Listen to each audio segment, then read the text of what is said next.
A warm welcome to the Sacred Space podcast. My name's Kira Louise Douglas and we have the beautiful Kristin Edwards here and little Soul Tyson. And Kristin is a beautiful soul sister of mine. I feel really grateful and blessed to have her here with this bundle of joy. Kristin's a qualified kinesiologist, a mind-body medicine practitioner. She also is a flower essence facilitator, a menstrual maven, and a intuitive healer. She facilitates these incredible meditations. She's got a variety of gifts. Like, she's just this incredible powerhouse. And also now a really heart-centered, soulful mother with this baby Bubba. And I am so grateful and blessed that we have such a beautiful heart-soul connection as well. Hey, soul. And what we're going to discuss today and like kind of have a bit of a conversation is around Kristin's experience into motherhood and her experience throughout her conscious conception, her pregnancy, her experience free birthing, and now becoming and stepping into this motherhood in this fresh phase that you're in now. Hi, you like that phase too. So yeah, welcome. Thank you. Thanks for having me. Thanks for coming. Thanks for having us. Yeah. We'll see how long us lasts for. Yeah, we'll adapt to how soul is feeling. So thanks for your patience. I had the privilege and honour to be at your birth, and it was like such an incredible experience to be able to witness you through that and like see the power, just like full power to come with your intuition and the knowing in your body. Like that was probably the most profound thing, of just not needing anything else but coming full into yourself to really birth through this incredible being. But before we get into the birth story, I'd love to rewind and kind of go back to where it started in your relationship with Alex and where the seeds were planted. He just raises eyebrows at me. He's like, yeah. When the spirit baby came through. Yeah. And you were communicating. Yeah, I feel like I've had multiple spirit babies communicate with me, but I remember right before I went and did my first big water fast, like the year before that, I remember I was really connecting quite strongly with a boy and a girl. And then went and did my water fast to heal some of my stuff, and then came back and we decided we wanted to do one more fast before we decided to conceive. So we're kind of in this conscious conception journey. That was like the physicality side of things. I guess I'd been working on that. So I didn't want to pass any of my stuff that I could possibly heal on to my children. So I thought, what can I try and like heal as much as possible before then? Yeah. And yeah, just really try and connect in and communicate with them beforehand, because then when you make the decision, then they know that they're there and they're ready and they're welcome. What does that like look like? So when you're communicating, is it sitting in meditation, or is it your dreams that you're having? Like, what kind of communications when you're speaking about connecting with spirit babies? What does that feel like even? I just feel, it feels like an energy. It feels like it could be through meditation, or it could just be through just like tuning in, you know. It might not mean to be a whole meditation. I used to work with this lady who was quite psychic, and we used to have the best chats, and I feel like she helped me to like open my own like ability to tune in as well. And I just remember seeing him and a little girl with an older girl, because when I was like 21, I think, I had an abortion, and I felt like that was that baby, and that baby didn't want to come through because she wanted to help these other babies come through. Yeah. And then if I decide to have a third baby, maybe she'll be reincarnated. That's kind of what it felt like to me. And I guess that's just come through me on my journey of healing my experience with that and being accepting of my experience of that. Yeah. And understanding the connection with her. I call it a her because when I ask its name, she tells me what her name is. So yeah, it was a wild journey. That was like, I was very young and it just wasn't the right timing. And then now him coming in. It's funny though, because my whole pregnancy, like we thought it was a girl, because there is a girl spirit baby, but the year prior to me conceiving, this boy energy was around me so strong. Yeah. And then towards the end it was like, oh no, there's a girl around me too. And everyone, like, I'd always, like, me and my friends and you even, we'd like tune in and be like, what does it feel like, you know, because it just feels like an energy. And I guess that just comes from trusting your intuition and like working on your own energetic gifts and your own intuition, because it really is an intuition thing, I feel like, at the end of the day. Like trusting the message you feel is like coming through. Yeah. And I feel that like you have that ability so beautifully, in the sense of, you know, even today you're there with Soul and you're like, oh, you didn't even go, oh, you were just there, moved him onto the nappy and then he weed. Or like you had the nappy there ready to go, or a cloth. And then it's not a conscious it's not thing. it just kind of is an intuition or an instinct to move, and without even registering sometimes. It's just like, oh yeah, you're so attuned. And I felt that throughout your whole pregnancy while you were communicating with him, and you could really feel the subtleties of what he was doing inside of you, you know? Like you were feeling, oh, he's really over this side, or he's moving and this is the positioning, and you're aware of your body first. And then I feel like that's a key part of the conscious conception of being conscious in our own vessel and our own body, so that we can create the space to be a full container and actually fully holding this baby in the womb. But communicating with them and feeling them, so that now you can. Yeah. I feel like as well, I've done a lot to work. I've always been very intuitive and like good at trusting my intuition, but I've also worked a lot on honing that gift. And I think that it takes practice, because we're so used to not listening to it when we're younger, maybe. Not all of us. When we're really young, we listen to it, but maybe like through our teens and early 20s, like we kind of fall off the listening path. And we need to like rekindle that relationship with ourselves. Yeah, I fully resonate. I'm very excited by the microphone. You're just going to hear panting. Can I jump in there? If you want to have a hug with me, for a minute? You're welcome to. Because I'm getting very hot with you, Bubba. We're here on the Sunshine Coast, and it's a very nice, warm, sunny day. It's very bright. We're in our yellow. I feel like there's a lot of body heat for all of us. I can feel it too. It's like a strong energy. His name is Soul. He was born on the summer solstice, so he's definitely a little sun god. Hey, you are. Okay, we are going to chew on that instead. Yeah. See how you go? I'll pick you up if you need. And what I really admire about you, and I'm so grateful to have you as a dear sister and friend, is like, you know, your awareness in health. Like you're a health advocate, I feel. Kristin has a podcast herself called The Soul Spiral. She's got an online course called Worthy. She runs women's circles. We collaborated and created a community women's day called Rise to get that was intuition for Kristin, that kind of a seed planted, and then we created it together throughout your pregnancy. That was pretty amazing on your beautiful property. And and so it's just like, you know, the well-rounded research I feel that you find, even with the practitioners that you go to through your, you know, fertility phase of conscious conception, of fasting, of getting acupuncture or physio or chiropractic. She like funnels through and finds the really gold nuggets and like sieves it, and she's like, Kira, this is the good one to go to. I don't know. Or this is the great book to read. Yeah, I said to Alex the other day, I was like, how can I make my job just to be like a networker? Yeah. Because I feel like everyone always comes to me and asks like, who could I see for this thing? Or like, what would be like more information on this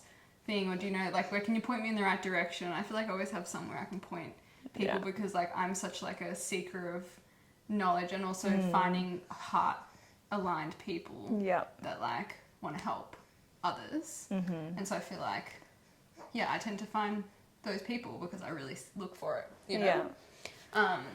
And trust my intuition and what I find as well. But what I was going to say about the health thing. Yeah. I mean, it's probably a whole different conversation about the water fasting, but like that definitely like is a thing for people that they're like, what the hell? Yeah. And I guess like I went on like a really big health journey before I came to the point of deciding to do that, of like changing my lifestyle, changing my diet. Like I didn't used to always be so conscious, let's say. Even when Alex and I got together, we weren't as conscious. I was like very anxiety driven at that point in time. And we kind of came to the growth of choosing our health together, and then choosing spirituality to like help realign myself with who I am, and that sort of like bringing mindfulness in, all those sorts of things. I used to work in a corporate environment, and I stepped away from that to study kinesiology, so that was like the big change and transition. Yeah, so you kind of have been on the journey prior, even without registering that it was working towards that. I mean, maybe had that subconsciously knew it was. Yeah, because I always feel like I've always known I wanted to be a mum. Yes. Yeah. And some people don't know that, but I always knew I wanted to be a mum. I didn't know if I wanted to get married, but I always knew I wanted to be a mum. And some people don't have that aspiration as well, which is totally understandable. Yes. And so what would you say is like the key kind of, I guess, priorities to be ready to go through the stages of fertility and conscious conception and starting to, you know, activate and engage in starting? Like, you have a really solid, healthy relationship. I think that's a really vital for me and importance for me to move forward in that phase. Yeah.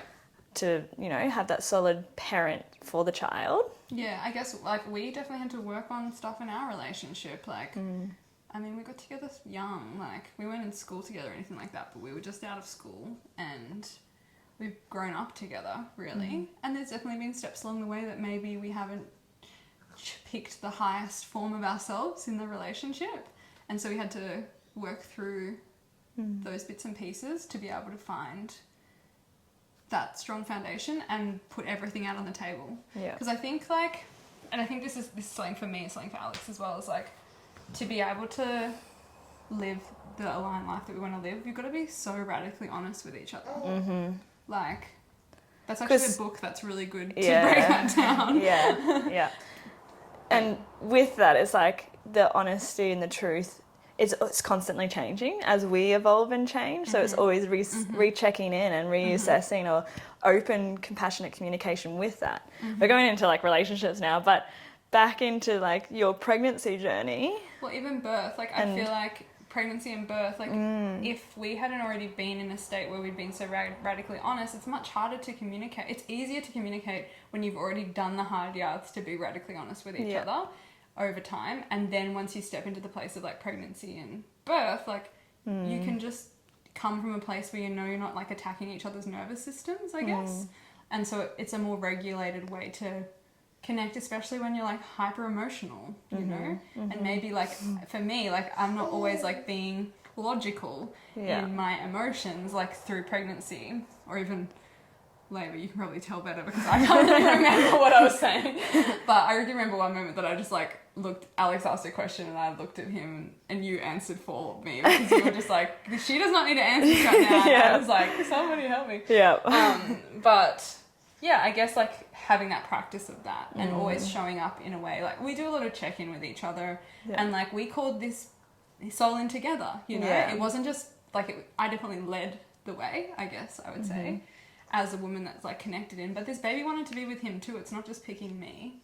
And one of the things that like once we got to the point where we felt like health-wise we were in a good space and we also financially felt like we had a good that was a very important thing for Alex. To feel like he had a good foundation financially before we chose this, so that we could do anything we wanted to when we... So you could be fully present with him and have the spaciousness to actually be, especially in these fundamental years, like particularly like 0 to 7, you're really engaged and present for him, so you're not off working and you can show up and have family time and he can be there to support you as well. I think it's really valuable and special. So you want to share more around the free birthing, like what led you into choosing that option?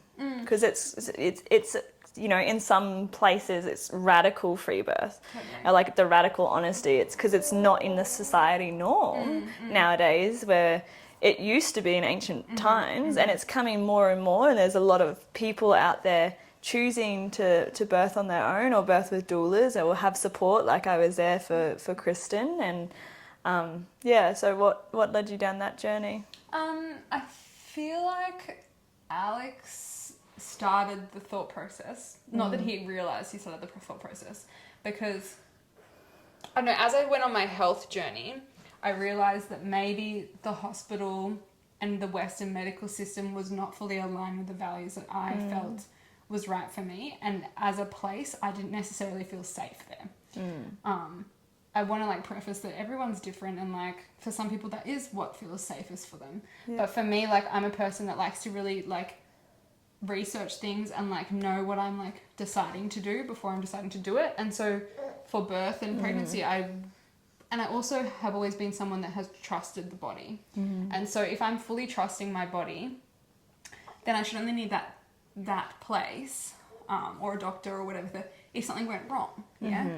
And birth is not a medical experience. It's a physiological experience that sometimes needs medical assistance. And I think what has happened is that we have created it to be a medical experience from the get-go, which it isn't really, But for some people, they want that handheld every step of the way. But I remember years ago, Alex asked me, and this is before we'd had too many deep chats about having a baby. He knew that I wanted to be on that path, and if he didn't want to be in that experience, we'd had those kind of conversations. It was we need to make sure that we're on. I need to make sure that in the long term. Because it's not right now, but I just want to know that's where we're heading. Because otherwise, what are we doing, wasting our time? We're very frank with each other sometimes, and have given each other, is this what we're doing together? And I think that's helped us to be it doesn't always work for everyone, but I think again there's that radical honesty. And he asked me, he's like, would you have a water birth? And I was like, oh yeah, I guess so. I'd never really explored it too much. I think it had popped in my field maybe once or twice prior to that. And I was like, oh yeah, maybe. And he's like, oh, I heard it's really good. And I was like, where is this coming from? Because this is years ago. And I was like, oh, okay. And so there was always little seeds being planted that it was I think that being in a home and on I saw myself on land, and I saw myself with the pool and water, which we'll talk about later. But I kind of just then and then, as my experience went of trusting the body and going through the experience of fasting, you have to fully trust your body. And so it just kind of led to the point that when we were considering getting a midwife, and then it was kind of but why? Why are we pathologizing? Is that the word? But why are we creating this experience to be more medical based? Because even midwives have their things that they have to follow and hit in terms of medical training. In this day and age. In different times it was different. And there are traditional birth attendants, which would be probably more what actual old-fashioned midwives would be like. And there's all different things. But then it just made me realise, I think I just need a doula that's going to support me to free birth, because my body knows what to do. And I know that was what really cinched it for Alex when I was pregnant, was when I said that it's not a medical experience. He was like, oh my God, it just clicked something for him. He was like, it isn't a medical experience. we just need it sometimes to have medical intervention. It's literally what our bodies are made and produced to do. Exactly. As the female body, the womb with our menstrual cycle, it's a phenomenal.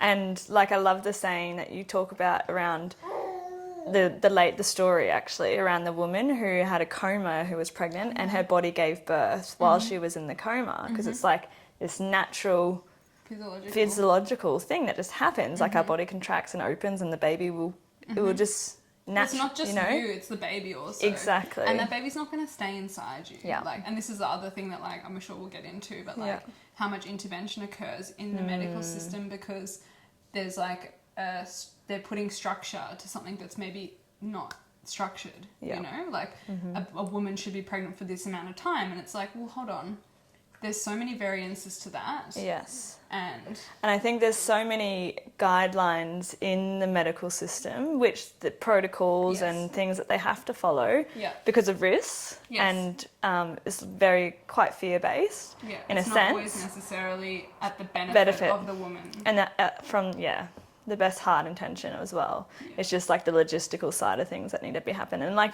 that's saying that it's not a medical procedure.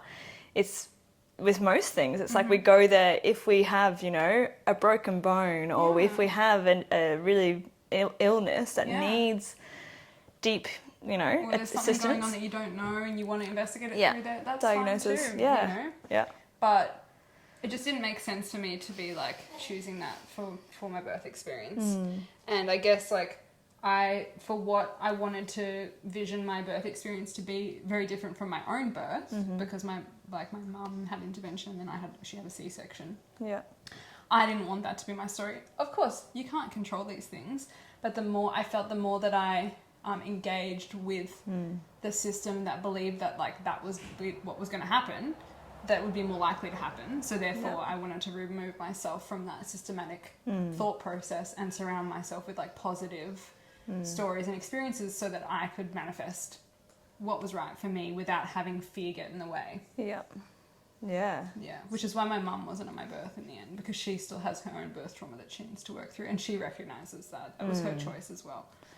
Yeah, that's so really... I'd like her to be at my next birth. Yay. Now that I feel like I have a bit of confidence behind me. That like full strength of like, I can do it. Yeah. I've done it already. Yeah. Yeah, that's incredible. And it's full honour and respect in that decision, you know, and it's great that she could recognise that too and move on and like, yeah. She did a lot of training with Jane Hardwick Collins last year, so for like Jane has some really potent beliefs around birthing, and I think that most people need to hear them.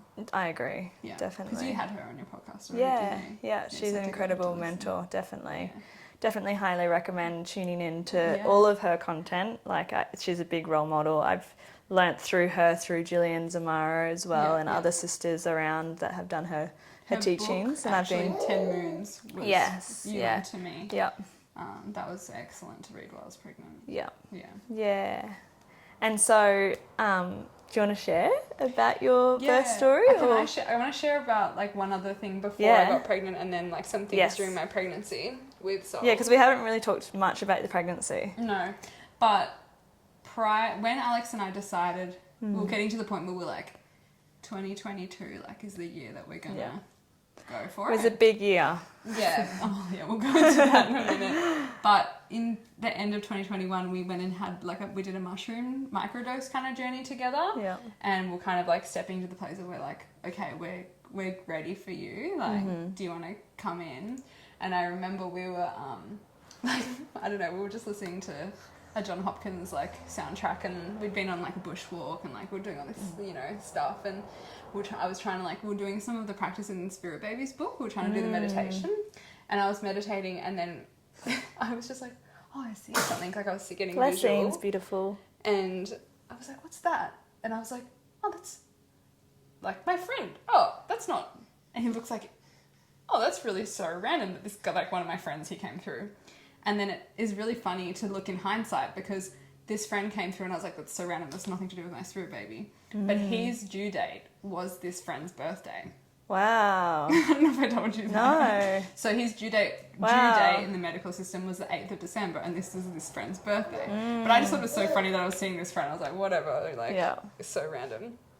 So yeah, that's funny. Yeah. Even though I thought, oh, we weren't really, but you already are, like, in so many ways. Maybe you just don't know the messaging. Just seeing the signs or connecting the dots as well. Yeah. And then come like 2022, we were pretty much like, okay, we're open, see when it happens. Yeah, you. And he's having a conversation as well. Are you saying when you were coming in too? Would you like to tell us? Tell us more. And on my birthday, I like went and we fed the dolphins, and there's all these like dolphin affinities with, like, apparently when you see dolphins, like baby, like pregnancy's going to Dolphins come are soon. midwives, basically. Oh, Like they yes. connect with the baby in the womb, Yeah. and then like the baby comes through. And they and can it's send like sonar and Yeah. healing to the baby and all that sort of stuff. it's So like a tuning on a different vibrational frequency. Yeah. So I had that experience on my birthday in February in 2022 last year, and then yeah, exactly. You And remember the then dolphins too. On the 23rd of February, my dad passed away really suddenly, and it was quite shocking for us. And then we went down to Melbourne, and the day that I went to go view his body, I got my period. So I was like, okay, I'm not pregnant, and I just saw this vision like in my eye of my dad with the baby and with Soul. Didn't know it was Soul at the time, and I was like, oh, that's part of the reason why he had to leave, because he's like helping Soul come in. And I was also happy I wasn't pregnant right then, because I feel like if I'd found out I was pregnant then, it just would have been too many things at once. But You had also just got engaged as the well. day before my dad passed. Yeah. But then the wild thing was like that happened, and literally that cycle, like the next cycle after my dad died, we got pregnant with you. Yeah. Yeah. Daddy was helping, huh? Yeah. Granddad. And physically, my pregnancy, I would say, was quite smooth. Yeah. Like, I know a lot of people have struggled, but I don't know if it was from all the stuff I did or who knows, you know? But from an emotional point of view, it was hard for me at the beginning, especially because my dad had just died. You're moving through a lot of grief. I was moving through a lot of grief and a lot of numbness. Yeah. But, yeah, it was just like, I was like, oh my gosh, like I didn't expect it to happen so easily or so quickly, but if I think about how many years I'd been preparing for, it wasn't really that quick. It was just by the time that like it actually happened, it was like, you were ready, weren't you? And your physical body was in really good shape, because you were doing lots of Pilates, you were rock climbing, you were doing so much physical activity, as well as the fasting and doing the raw, like fruitarian, and then raw fooding, and slowly integrating more food to get your body ready. Yeah. And like your diet has changed as well while feeding him and nourishing him, which I think is great that you're able to adapt with the changes too. Totally. And like flexible. have full acceptance over like what's arising and moving through as well. Yeah, you got to be flexible and not be rigid and trust what you feel like you want to have. And also, I was also dealing with like immense grief, so I was just like, you know what, I'm gonna let myself have a toasted sandwich, you know, whatever it is. So not that I didn't let myself before, it's just not what I was choosing. Yeah. And then halfway through my pregnancy, I was like meditating, and through my whole pregnancy we're getting this really strong name that was coming through, which felt like a girl name for us. And it was the name of a song that my dad really liked that Alex, my sister, sang at his funeral. And then I kept seeing it everywhere because the name was Silver. Yeah. And so if we had a girl, it was going to be Silver. And because that was coming through so strong, we just kept thinking it was a girl. But then halfway through my pregnancy, I was meditating and I connected with Soul and I said, are you a boy or a girl, and when are you going to come? He said, I'm a boy and I'm going to come on the 22nd. And I didn't know if I was like, 22nd of November or 22nd of December, I don't know. But I wrote it in my journal and I kind of like disregarded it because I also felt like I was making it up. Because that's what we do. We feel like we're listening to our intuition or connecting with spirit sometimes. And we'd picked the name Soul for a boy actually like years before. Interestingly, in hindsight, is probably like when we started our conscious conception journey, we were talking about this name Soul. Yep. And we always loved the name Soul. So it was kind of pretty obvious that if it was a boy, it was going to be Soul. And then, if it was a girl, it was going to be Silver. We thought it was a girl because we kept seeing these silver signs. Yes. And then you were laughing at me because I was so obsessed with, like, I'm obsessed with numbers. Yeah.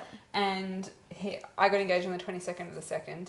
And the summer solstice was the 22nd of the 12th, 2022. And it was also my 42-week day. Yeah. And I kind of thought I was going to go to 42 weeks. Like, at the start of my pregnancy, I was like, I'm going to go to 42 weeks. I'm going to have a 3-day labour, blah, blah, blah, blah. And didn't know at the time, but he wanted to pick that day too. And so I went into labour on the 21st of December. The 12th. And, like, in the morning. And I had like very kind of short, quick contractions, still went to my chiro appointment to like help with my alignment so that you would feel really easeful coming through. And yeah, I think about lunchtime we called, well, I was holding off calling you to come and be there because you were supposed to give Zentai to my sister, and I was like feeling a bit guilty like that I was taking you away from that. Also because I didn't know how long, we didn't know how long I was going to be in labour for, and I hadn't really been in labour for that long. But when Alex was like, would you call her if she wasn't having an appointment with your sister? And you were like, yes. And so that was the time. Yeah, it was the decider. Yeah, and I just remember, like, you know, you getting Braxton Hicks the weeks before and being like, oh my God, the anticipation, and you didn't have all the things prepped and ready in the yurt, in the space. So I came over and we like did it all and got it all ready and prepared. And then we were like, I was like waiting each night. I was checking my phone and I had my phone by my bed. And I was making sure I was really clear in the space that I could show up fully for you as a whole family, you know, like all of you.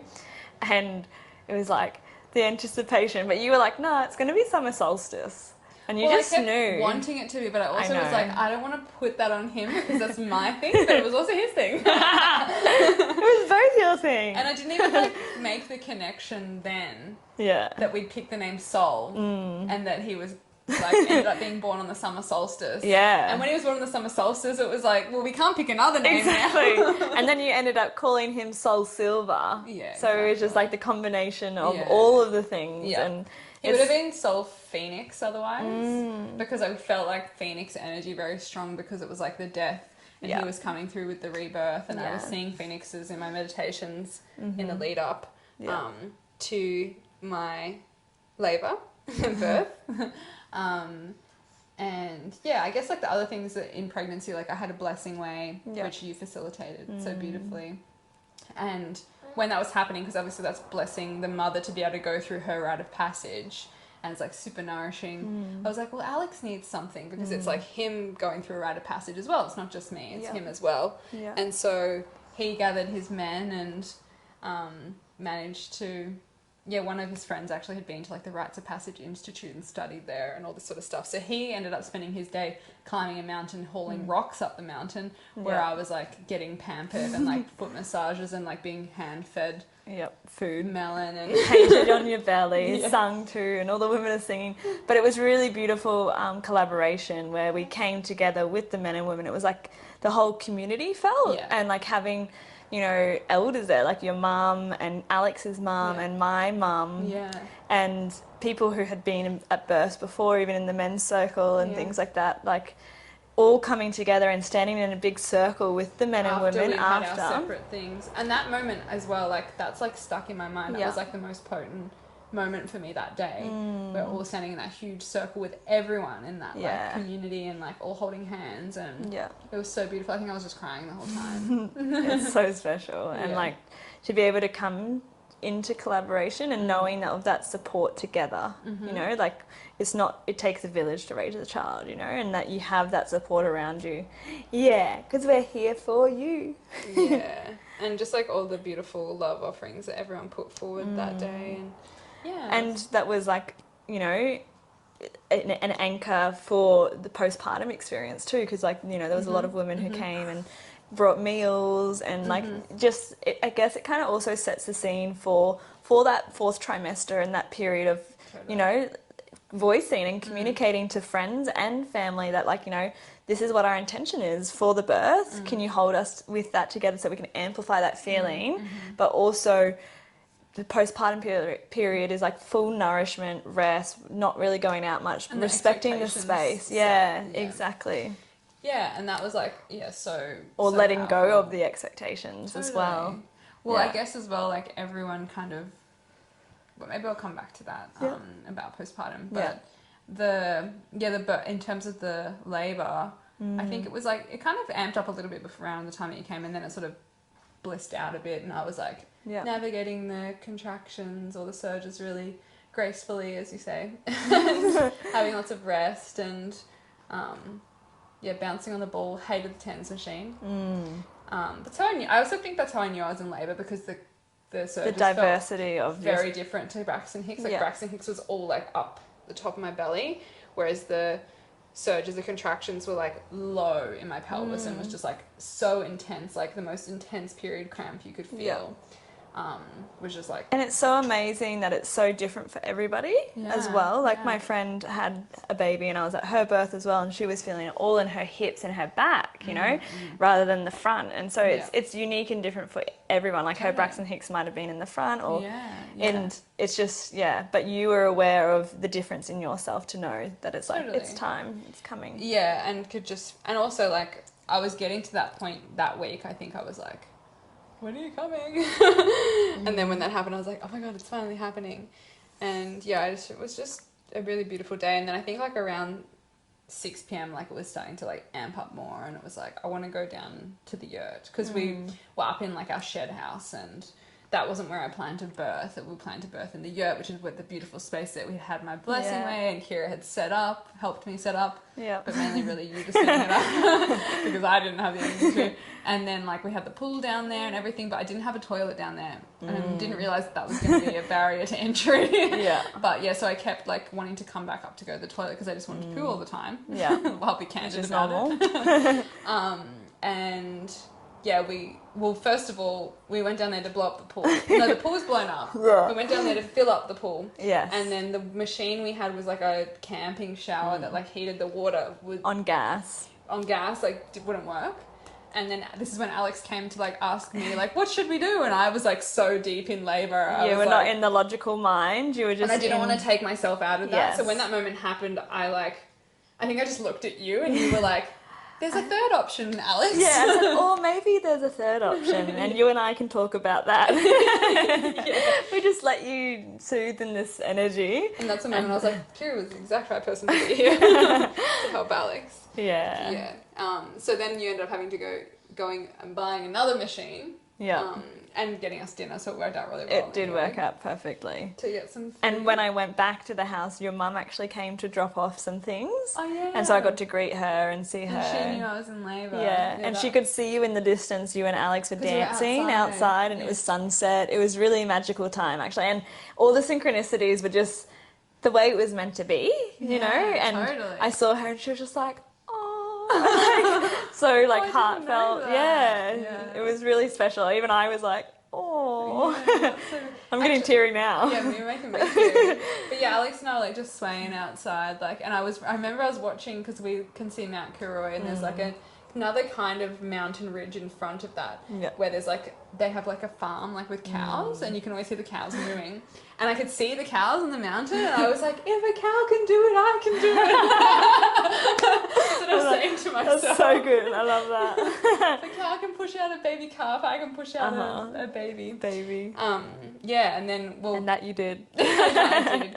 But the pool was great, except the temperature was not working for me, because by the time I got to the pool, it was late, and it was like cooled down a lot, and my temperature was off, and I was tired then too, and so I was getting like the shivers. Yeah, like I was shivering. It wasn't warm enough.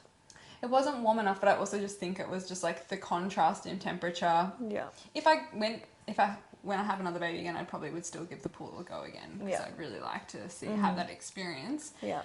But it ended up not meant to be for this one, because I was just labouring in there, and it was just not. It felt good, and like I felt like he was coming then, but also.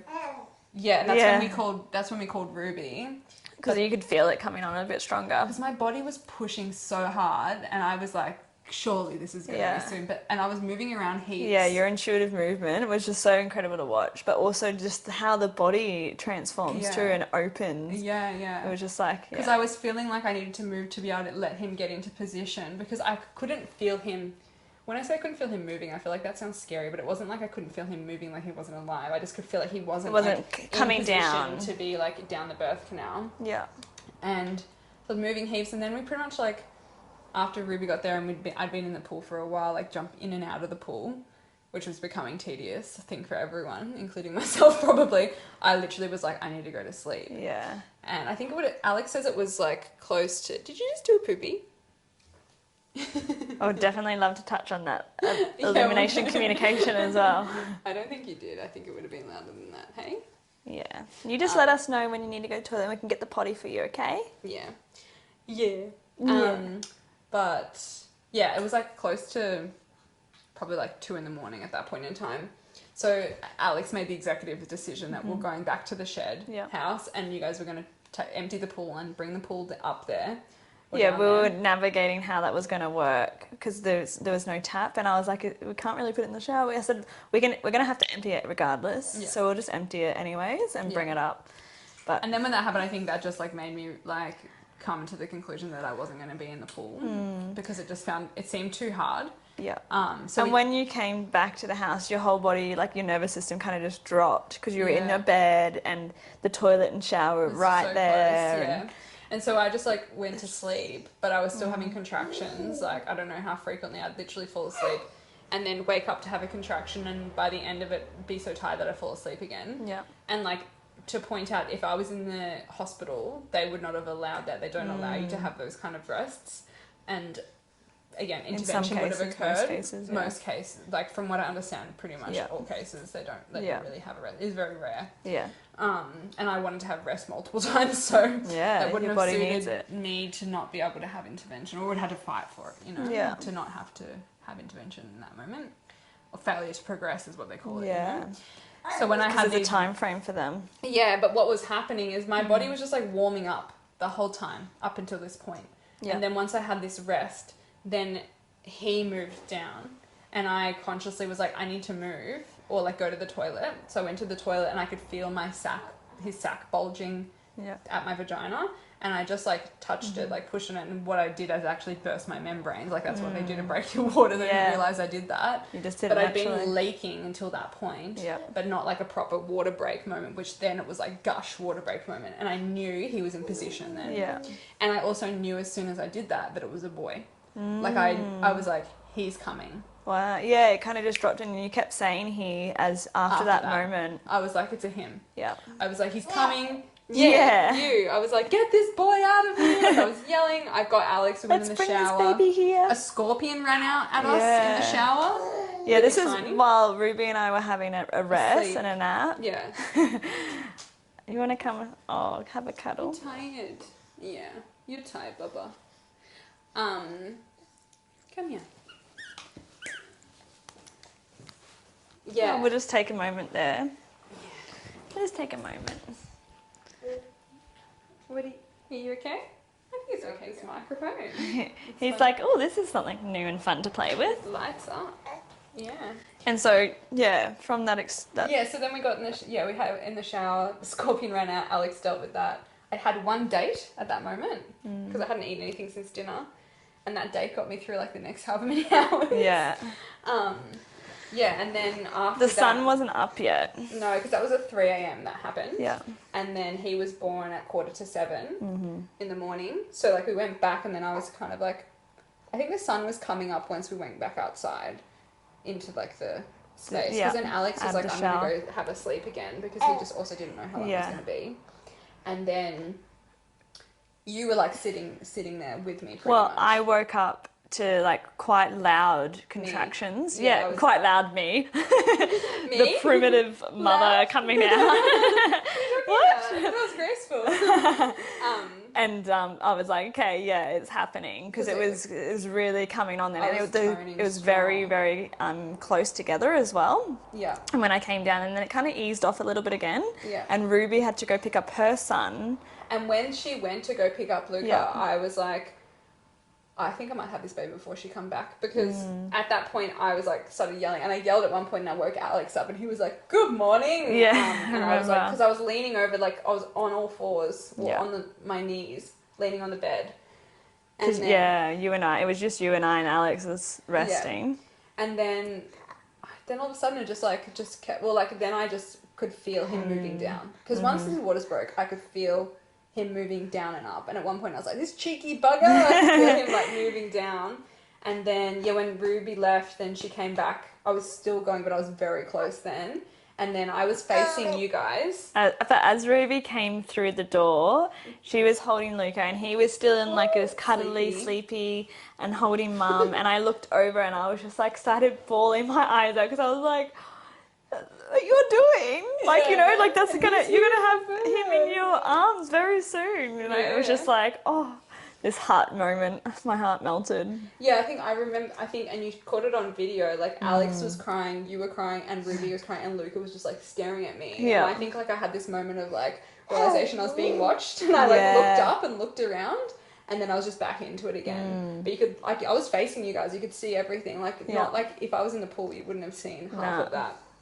Or you probably would have seen So you were fully witnessed and fully seen in it. And you could see his head, like, you can see my yoni, like, widening in the video and his head there. And then I got on all fours and I just, like, knew Alex would be there. Because he'd been saying my whole pregnancy, I want to catch him, blah, blah, blah, blah. And so, again, when I didn't even say to him, it's coming, I just, like, went on all fours and I just, like, started pushing. Yeah. And I had to push quite hard to get you out, it felt, because you had a big head. You got a bit of a big head, Papa. You're quite a big boy. You were chunky. He was 4.4 kilos, which is still, like, it's on the bigger side of average, but it's still not, like, I mean, he was 42 weeks, like, he was properly well cooked. Mummy's sweaty holding you. Yeah, have some auntie cuddles. So yeah, then I birthed him and pushed it. When I pushed his head out, I thought I'd pushed his head and his shoulders out, and Alex was like, his head's out, and I was like, only his head. Yeah, you had the head out, and his head was out for quite a while too. Yeah. And, like, even I remember Ruby going, like, look, there's a baby. Like, there's a baby there. Yeah. And your head was out. And then I was waiting for contraction, then I pushed his body out, and then and then Alex was there just, like, cradling so he didn't, like, pop on the floor. Because we have concrete floors, mind you. And my knees were very battered after that when they... And then they were so red for I was ages trying afterwards. to put the pillows under, but you were just so in your zone that it was just like, okay, there's no point. let her be. Yeah, and then he started crying, and I hadn't even pushed your feet out yet, bud. Yeah. Like, as soon as his lungs were activated, he was, like, ready to vocalize. Yeah, you got his shoulders out, and then his arms fully came out in his hands, and it was still, like, half. Yeah. And then it was quite a while between each of those two. Like you said. Quite a while, except then when I watched the video back, it's close together. Yeah. But, like, yeah, it definitely... But what would happen is, like, people would pull, but Ruby was really great in the guidance of saying, just let it come out, and just let no force. It will come when it's ready. Yeah. Like, he will come when he's ready. And then he fully came out. Yeah, it fully came out. Alex caught him, and he was, like, he was a bit traumatized, I think, because he'd only watched water births, and it's like birth videos. So when Soul came out and he had blood on his head, and also his, like, black fuzzy hair were, like, all his brown fuzzy hair was there, and he was just like, what is this? Like, he was so delirious at that point, because we'd been awake for a while. He kept saying to me, I can't understand how you, like, I was tired, like, you were so tired, and I was like, well, I didn't really have a choice, like what am I gonna do? Be like, I've had enough. Just take a break now. Can I just have a few days rest? So yeah, no, that was cool. And then he passed him under, and my umbilical cord was really long, so he went to pass him around, and then Ruby's like, no, under. He was just, again, so delirious, just didn't, like, think. But my umbilical that's a good note, though, like, for others to prepare, like, watch really positive birth in all such stories, not just water, like, or just the one, like, a variety of different ways that they happen, because there's so many unique stories out there, you know? There's so many great podcasts out there too about free births. I listened to so many. So I listened to heaps, and I'd watch heaps of birth videos, but he had, like, a snippet of that, I guess. And then he passed him under, and then I was like, it's a boy, and just looked at his balls, and they're all puffy and swollen, and I just knew it was a boy before I even looked. Like, in the video you can see a boy, and then I look afterwards. Like, I was just so sure. Yeah. And then we're like, well, it's Soul. Like, of course it's Soul. And I was really fortunate that I had a long umbilical cord, because it made it, like, lotus birth and, like, of course kind of thing. Yeah. Whereas I feel like if you had a really short umbilical cord, or if it was winter, that might be harder to do. Yeah. And so what the lotus birth is like keeping Soul's placenta attached to him, so not clamping the cord and not cutting the cord. You want to let that pulse for as long as possible anyway. Yeah. Because there's so many vital nutrients that go to the baby. But yeah, we kept it in, like, a bowl. Well, actually, I took a little while for my placenta to be birthed. Yes. And there was a couple of hours, and it was kind of, like, quite a long time, because we tried different positions, and then we put you down, like, let you have some rest. But I wasn't concerned. Like, I was so, like, not worried, because I'd listened to podcasts again where the placenta took longer than the birth. They were very short births, obviously. Yeah. But I think like Ruby was starting to get a little bit worried because it was like, I think it'd been like 2 or 3 hours. Yeah. No, it must have been shorter than that because I have a picture of me on the I bed thought it at was like 10:30. But you went to the toilet though. Yeah. And once you got to the toilet, I feel like the sitting position of squatting and the comfort of It the helped me so bathroom much. really supports birth. Definitely. Because it's somewhere that you go to constantly release and cleanse your body in the shower, you know? Like it's a safe space where you're on your own, you can be vulnerable, but there's the support of the toilet and the shower. And so like being there, we put the bowl underneath. Yeah. And then you were like, okay, body, you can let go now. Yeah, I was like, I just need to talk my body into it. Yeah. And then it like came out immediately. Yeah. And my placenta was well cooked, is what Ruby said. And it was big. Yeah. Obviously very, like, was starting to fall apart like then when it came out. And then you and Alex prepped it for the lotus birth because I was like just resting. And obviously Soul's still attached to it, so you're like carrying both around like the whole time. And then you guys washed him as well. Yeah, Alex was holding Soul and we put the salts on the placenta. We drained it first you put it in the garden. bowl. Yeah. And then we put the salts and then the herbs on top and then washed Soul off so that he was all nice and clean because he had some poo and blood on him. Yeah. Yeah. My poo. No, his. His as he well. pooed as well. Oh, did he? Yeah. Was it meconium? I'm pretty sure. I think it was my poo. Maybe. I don't think there was any meconium poo. Or if he did, it was like, it was after. It was on his leg from after, but the stuff that was on his like head was from me. No, yeah, it was the one that was after. Yeah. Those meconium poos are so interesting, hey? But then, and then we did the lotus birth. It took 3 days for his placenta to detach itself. Yeah. So like it dries up and there's no nerves in the placenta there, so it doesn't hurt him. So he's like kicking it and pushing it and like not fussed about it. And I was like, oh my God. And he was fine and it didn't get like inflamed or irritated at all. I put breast milk on it a couple times and then once it fell off on his belly button. And then once he kicked it off on the night of Christmas night, so it was like day 3, end of day 3, then I just put breast milk on his belly button and it just healed by itself. Like we didn't end up salting his belly button or anything. Yeah. How amazing is breast milk? So cool. But also how amazing is the human body? And my milk came in then like the day after that. Yeah. Like it like was just this perfect synergistic thing where like the placenta and like probably I was only having colostrum feeds with him until the placenta dropped off and then my milk came in. Yeah. Because he's still obviously getting something, even if it's just energetically, from the placenta until that point. Yeah. So cool, like the timing of it all. Yeah. Yeah. And how's your journey been postpartum with breastfeeding, with resting, the nourishment, the healing of your body, in connecting with getting to know this new soul and being, and he's constantly changing and growing and evolving, and there's new things and kind of adapting and adjusting into parenthood and motherhood and fatherhood for Alex too, how's that kind of progression been for you? Yeah, well that first day I was honestly in shock the rest of the day, after that, I was just like, I don't know if it was just delirious. Did I just do that? Yeah, it was almost like, I think as well, even though I did so much research to be knowing what was happening to my body, to trust the physiology of things, once that baby's out, you're like, oh wait, actually, that happened. And I almost couldn't believe it. And I was looking at him and I was like, where did this baby come from? How did this baby get here? I didn't just push this out, screamed my lungs out. But yeah, it was just because it was just I was just honestly in shock after the big journey of that. And then your emotions are just so high. The first 10 days I think I cried every day. And not always sad, just overwhelm or oh my God, there's a baby, in happiness, just complete your hormones are just woo, going crazy, because obviously I didn't encapsulate my placenta or anything because we wanted to do the lotus birth, because I felt it was for him. Yeah. If I was encapsulating the placenta, it would be for me, which can still be good in some settings, but for me that it's what you felt right for you. Yeah, it felt like it was him that he needed to have that release with.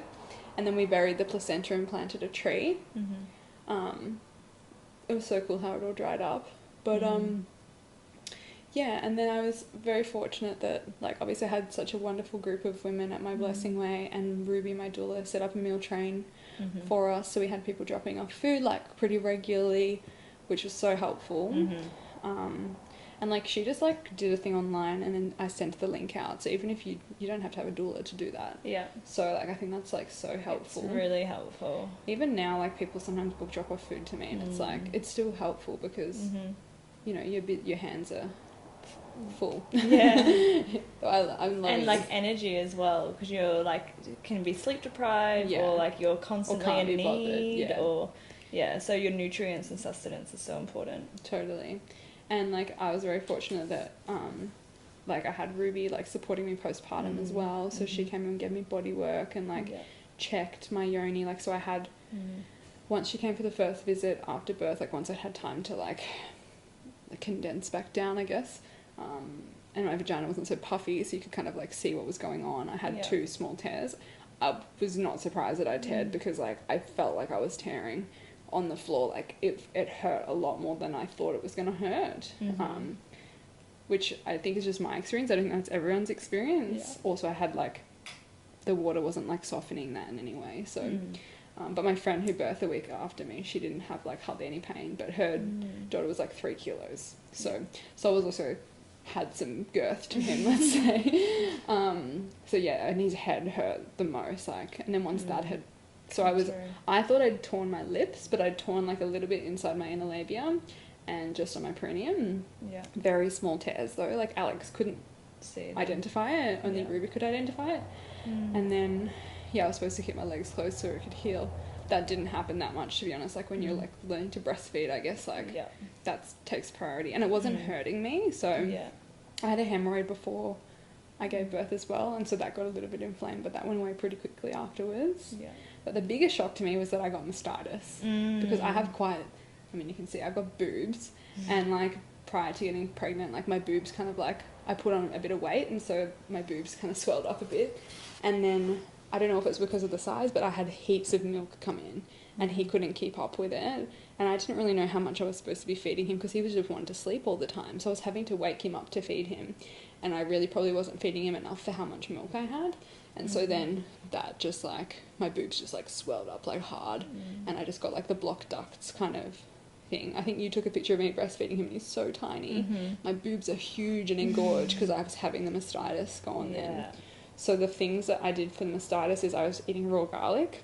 I was taking a breastfeeding probiotic called Kiara, and then I was doing, like, what's it called, dangle feeds, where, like, you feed in different positions, so the baby's laying there and you, like, go on, like, all fours, because it can help from different, or, like, I was constantly changing my positioning of where his head was, so that it just helps the movement of it as well. I don't know, like, I was just trying everything.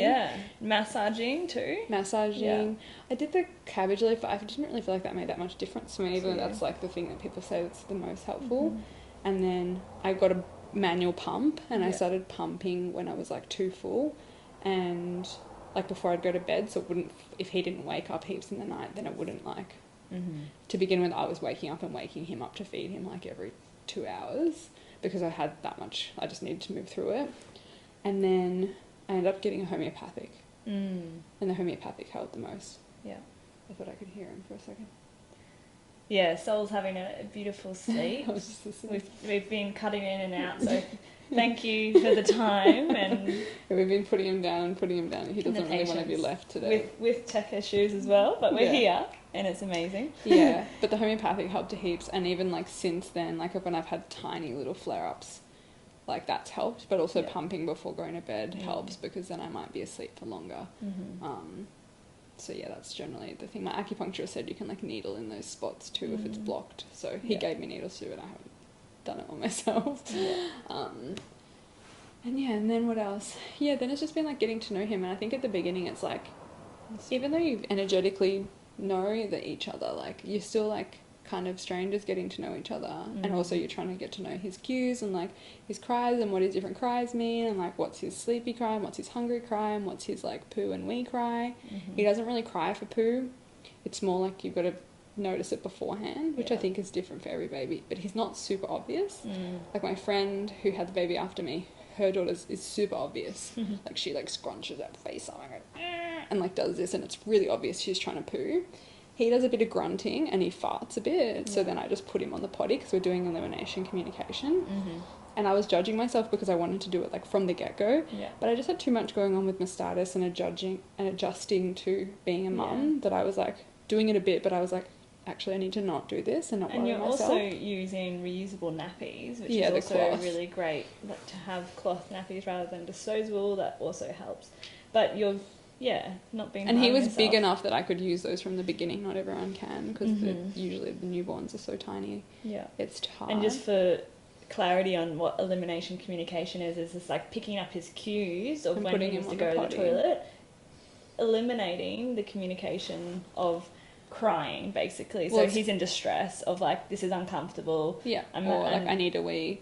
So he has like a certain wee cry. He doesn't always tell me, or there's certain times that I would just put him on, and then I have a cue that I say, I'm like, do you need to go to wee wee? Do you need to do a wee? Pss, pss, pss. And then like the poo one, do you need to do poo poos? And then I grunt because he grunts. And so like, it's like when I burp him and he's getting flustered about burping, I'll make the noise that he make, like go, and he'll burp.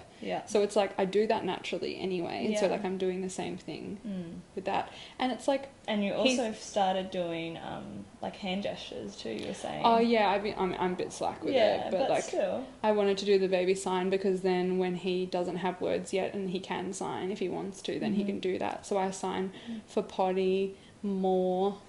all done, and milk or booby. But if I take my top off, he knows booby's coming. He's like, hi. He gets so excited, like eyes lit up. And I think the thing about the elimination communication is he's not going to be potty trained now. Like, there's no way you can potty train like a newborn, but he's going to become used to it. So then by the time that he is like ready to take himself to the toilet, it's not a foreign concept where he's been like, wait, you've told me that I need to poo in my nappy until now, and now you're changing that completely on me. It's like actually incorporating both so that he's familiar with it, so it's a much easier transition. And I mean, like, the disposable nappy industry is like $1 billion industry. Like, there's so many it's crazy to think how much money goes into that, and also how much of that goes into landfill. And that being said, like, when we're going traveling, I'll probably use disposable nappies because it's just going to be easier and lighter. But yeah, you just do what you can. Like, we have friends that were using disposable and then they saw us using cloth, so they're using cloth in the day and disposable at night because they're less likely to wake up in the disposable because they don't feel as wet, depending on it. He feels wet and he'll wake up. That's another great thing with the cloth nappy for when they're learning elimination communication. Clear. They feel it and they go, oh, okay. And he doesn't like sitting in it, so he starts telling me more. Or he'll hold on pooing when he can, even now. Like the other day, I was driving home and I could hear him grunting, and I was like, Bubba, I'm almost home, like, wait, and we'll go on the potty. And then he stopped grunting, and then as soon as I got home and put on the potty, he started grunting and pooed straight away. And I was like, oh my gosh, like, you feel like really connected to them because you feel like you're communicating better, because it's hard when their only way of communicating is crying or laughing. Sometimes it can feel hard to know exactly what they're saying. So yeah, it's really cool. And I mean, some days I catch them all. Other days, like yesterday, he did 4 poos and I didn't catch any of them, you know? So it's just like practice, and it's trying to make it fun rather for myself as well. It's like, it's just a game to us to like play. But he likes it when we do it. And it's such a beautiful way for you guys to connect. And for Alex too. So Alex is like he's been working heaps still and been away a bit, so he's not been able to do it as much, but he's still doing it. So, yeah. The other thing I might talk about, which I was wondering if I was going to talk about it or not, but I feel like it's part of the experience and I need to be candid about it, is that when Soul came out, he had a bump on his head, and we were like, oh, it's a birth bump, like, la la la la, it'll go away. And then my doula's like, oh, it'll probably go away in like 2 to 3 weeks. 2 to 3 weeks, it looked pretty much exactly the same. And then it was getting to like the 6-week mark and it looked still pretty much... Well, we actually know, it was like maybe the 4-week mark. I saw one of my practitioners and she's like, look, you might want to get it checked out and see, because generally it would have gone down by now, and you just might want to see. So obviously we hadn't done anything with the medical system, but we chose to go see a child nurse to just have a look at it and see. He was distraught when we went to see him there, because he hadn't really been held by anyone outside the family, and then all of a sudden you're giving him to a stranger, and he's like, what the hell? And it was like air conditioned in there, and we hadn't even been in that kind of environment before because he was still so little. Yeah. And he was very worked up, so he was like, had a lot of blood rushing to his head, and it looked probably worse, which is not necessarily a bad thing. So she was like, referred us to have an ultrasound and then go to the Brisbane Children's Hospital. And we're like, look, this is the time when maybe we explore these things because we have the responsibility to like make sure it's not anything ominous or whatever. Yeah, just exploring the options. Yeah. So then we got the referral for that. Takes ages to get an appointment. And in the meantime, he's getting bigger and it's getting smaller because he's growing and it's like lessening. And we're like, oh, well, he's kind of grown, but it hadn't really changed size. And then a couple of weeks ago, so we've been having network chiropractic sessions, and since doing that, I don't know if it's because of that, it's gotten smaller and smaller, and it's actually like gone down. And then we went and saw this baby cranial specialist who's an osteopath, and he pretty much was like, well, his drainage in his head's not very good, so he did some stuff for that. It's gone down so much, it's almost like not there. He's like, I actually think it's a birth bump. And it's funny because every step of the way people have said, oh, maybe it's a birth bump, but it can't be because it would have already gone down by now. Yeah. But we actually think it was a prolonged birth bump, and it was all to do with his positioning because he had all this tightness and like favouring on one side, and it all like lined up with that. Mind you, we just got the appointment for the Brisbane Children's, but we're away when they're giving it to us, so I'm like, can we reschedule? And I keep being like, by the time we go, it's going to be gone. Like I just keep saying that. Yeah. And I actually feel like it is because it's almost gone. You can't hardly see it. Yeah. It's just fluid though. Yeah. And as the drainings has happened better, it's gone even quicker. So it's really interesting. Like, it's good to explore those things, but it's also good to like find those people that are the right people. Like you were saying that I'm good at finding those people. Like I am, because like I really was like, yeah, I need to. He's awesome. People who are specialised in that alternate scenario. It's hard to find sometimes though. Yeah, it can be really challenging. Because nobody knew what it was. But he was like, oh, I think it's this thing that had like a long name. But he's like, pretty much. He also explained how it could be because he was so squashed because he was a bigger boy in the tummy and things like that as well. So it gave a really good context for it to be able to understand it deeper. But and exercises for you to do outside of that space too. But also like, we checked in with him energetically, and he's like, Mum, Dad, I'm okay, like this, because that's the thing, he didn't have any pain, any like tenderness, like when you touched it, and he didn't even mind you playing with it, like he wasn't phased.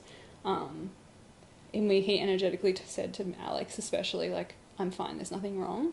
And it was more us like trying to go through the motions, and also like that's when the medical system is great, but also they give you all the worst case scenarios, which is quite scary, and they're quite full on with babies especially. They were like, how do you have a birth certificate? Like, they were so shook when we went there. I'm like, well, I just registered him and we signed a form saying that Alex was at the birth. And they're like, oh, I think they've changed the process recently. Right. So they just couldn't even believe I had a birth certificate, because usually they have to do stat decks for home births, the midwives. So it's so interesting. It is interesting when you choose like your experience and like decide to see in a certain way, you know. It is a level of like the law of attraction, but also I think that can sometimes be unhelpful for people that attract situations that are like quite negative into their lives, but there's probably lessons that they need to have around that. Like, we don't sign up for this life for it to be easy breezy. Like, this is a school that we're here for. And that's what I also realized, like, that's his journey with his head. I'm just here to support him on that. Yeah. You know? And also your journey as parents to navigate and like feel into that responsibility, but also look at all the options and explore that. And in those lessons, it feels like, you know, you have strengthened your communication with him in the way, like you just said, in the energetic sense, and how it's like I was saying to Kristin the other day, I had a dream that you were like full communicating with Soul. No, Mum had the dream. Yeah, I was going to say, I didn't know twice, you had a dream. And you were full communicating with him. He was a baby, but he was like a toddler. Yeah. And he was just like so advanced.